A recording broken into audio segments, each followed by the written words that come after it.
Kisah Para Rasul pasal 6 ayat 2 hingga ayat yang keempat. Berhubung dengan itu, ke-12 rasul itu memanggil semua murid berkumpul dan berkata, "Kami tidak merasa puas karena kami melalaikan firman Allah untuk melayani meja.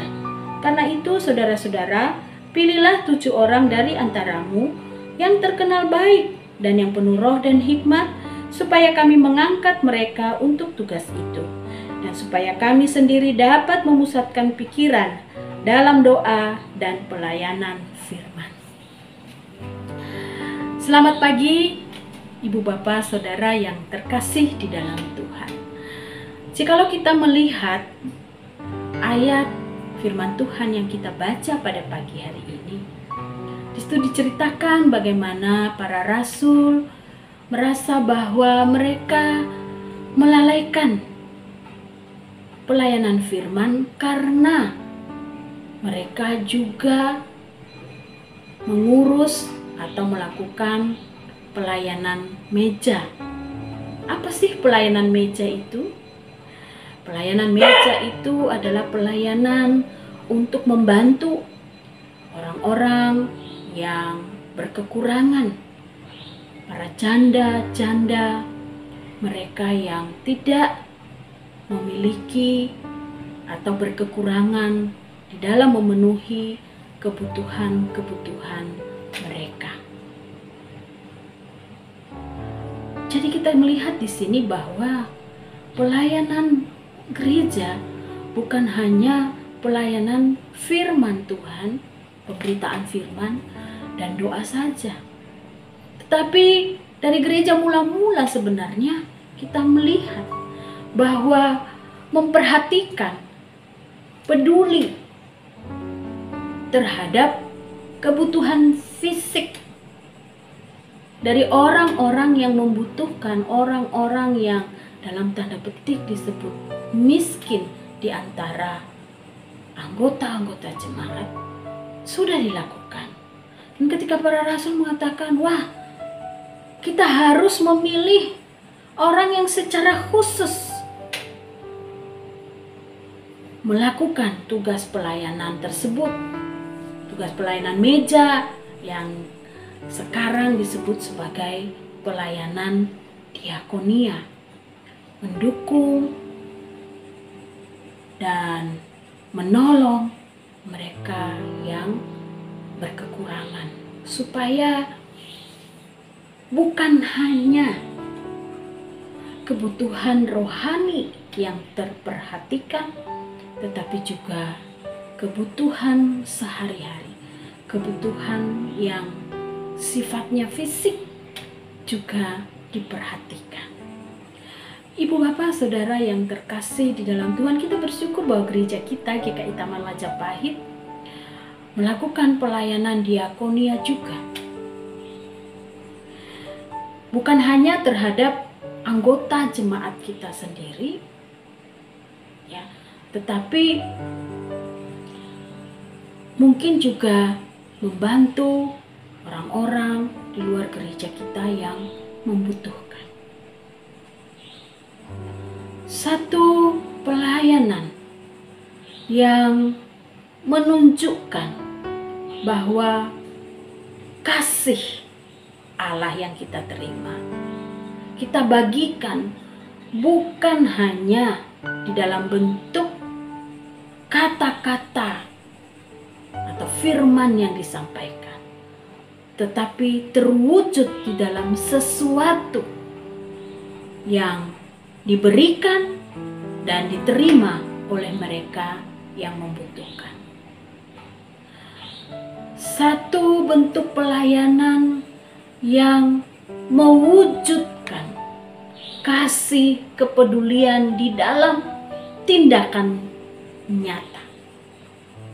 Bapak, Ibu, Saudara yang terkasih di dalam Tuhan, Yesus sendiri di dalam pelayanan, Ia bukan hanya mengajar, Ia bukan hanya mendoakan dan menyembuhkan orang-orang yang sakit, tetapi kita juga melihat bagaimana Ia juga memberi makan kepada mereka yang berkumpul mendengarkan dia mengajar dan membutuhkan makanan, yang memberikan mereka makan. Bapak Ibu, saya mengatakan itulah yang disebut dengan pelayanan yang utuh.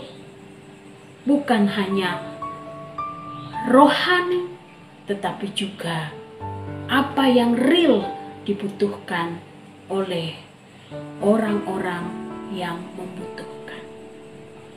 Ibu bapak saudara yang terkasih di dalam Tuhan, kita gereja dipanggil untuk menjadi gereja yang berdiakonia, memiliki pelayanan diakonia. Dan doa kita bahwa pelayanan diakonia kita bukan hanya pelayanan memberi. Ketika ada orang kesusahan, kita memberi. Ketika ada orang berkekurangan, kita memberi. Tetapi kita juga bisa memikirkan bentuk pelayanan diakonia yang sifatnya memberikan skill, memberikan keterampilan, sehingga orang-orang yang kita tolong, orang-orang yang kita dampingi, yang kita tunjukkan kepedulian kita, akhirnya nanti bisa kemudian mencukupkan kebutuhan mereka melalui dengan mempraktekkan skill atau keterampilan yang sudah kita latihkan kepada mereka. Ini adalah bentuk pelayanan diakonia juga, Bapak Ibu Saudara yang terkasih. Terlebih di dalam masa pandemi ini, Ibu Bapak Saudara yang terkasih, ketika banyak orang terdampak secara ekonomi, apa yang kita bisa lakukan? Apa yang kita sebagai gereja bisa lakukan? Disinilah kita tertantang untuk mewujudkan panggilan gereja untuk berdiakonia. Dan semoga bukan hanya di dalam gereja saja, tetapi kita juga memiliki beban untuk berdiakonia terhadap orang-orang di luar sana yang saat ini begitu banyak jumlahnya akibat terdampak pandemi yang berkepanjangan ini. Bapak Ibu Saudara yang terkasih, untuk dipakai oleh Tuhan menjadi berkat bagi orang lain, memang dibutuhkan sesuatu yang kita beri. Tetapi lebih penting dari itu adalah hati yang peduli, hati yang mau berbagi, hati yang penuh dengan belas kasihan. Mari kita minta kepada Tuhan agar kita sebagai gereja GKI Taman Majapahit memiliki belas kasihan, memiliki kepedulian, memiliki kasih yang mewujud di dalam tindakan pelayanan diakonia itu. Semoga Tuhan menolong dan memampukan kita. Amin. Mari kita berdoa.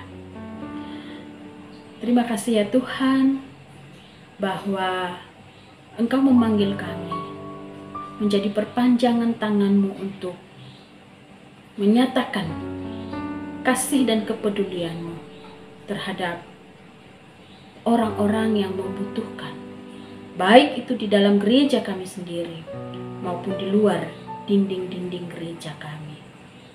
Berikan kami hati, pertama-tama hati yang peduli, hati yang penuh belas kasihan, hati yang mau berbagi, kesediaan untuk dipakai oleh Tuhan. Dan kami percaya bahwa Tuhan akan menyediakan, Tuhan akan memampukan kami untuk hadir menjadi berkat bagi mereka yang membutuhkan. Terima kasih untuk firman-Mu ini ya Tuhan. Dalam nama Yesus kami berdoa. Amin. Selamat pagi Ibu Bapak Saudara yang terkasih. Tuhan memberkati.